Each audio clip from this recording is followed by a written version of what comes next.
На 80 страницах журнала переданы произведения известных авторов, которые издаются на гагаузском языке. Интересные факты из их жизни, рассказал на презентации редактор журнала и председатель Союза писателей Гагаузии Константин Курдогла.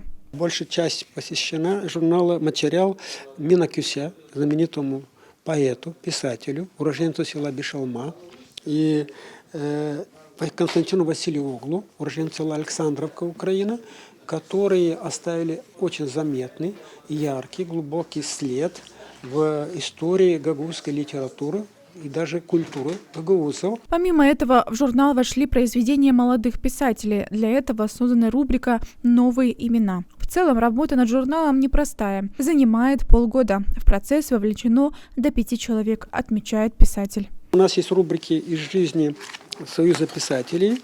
Мы обязательно этот формат предусматривает, что мы можем давать информацию, что мы сделали за полгода. Журнал выходит раз в полгода, поэтому информация накопляется, и иллюстрированные фотографии мы, конечно же, даем, показываем. Презентация очередного журнала очень важна для продвижения гагаузской культуры, отмечает начальник управления культуры Марина Семенова. Gagavuz kulturasını genişletmediğini tipardan çıktı bir журнал 7.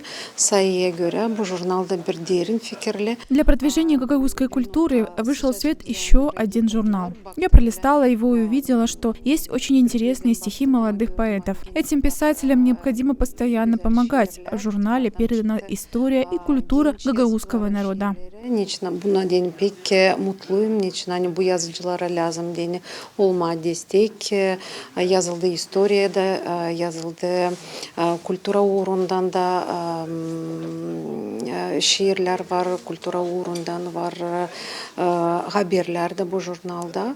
На встрече с писателями Марина Семенова также предложила разработать сборник материалов о гагаузских народных праздниках. По ее словам, сегодня в этом есть острая необходимость. Yıldan biz hep bir problemle uğruyoruz, bir problemi hani bizde pek az. Из года в год мы сталкиваемся с острой проблемой, что очень мало стихов и рассказов напечатано. Поэтому сегодня обратилась к писателям Гагаузии, чтобы они собрали эти произведения. Они соберут их в один сборник, а дальше, может быть, появятся еще новые.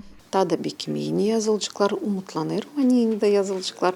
Onun için beklerim. Журналы Союза писателей Гагаузии поступают в учебные заведения, а также представлены в ряде стран, где живут гагаузы. Мария Статова, Григорий Ставилов, Алексей Герчу.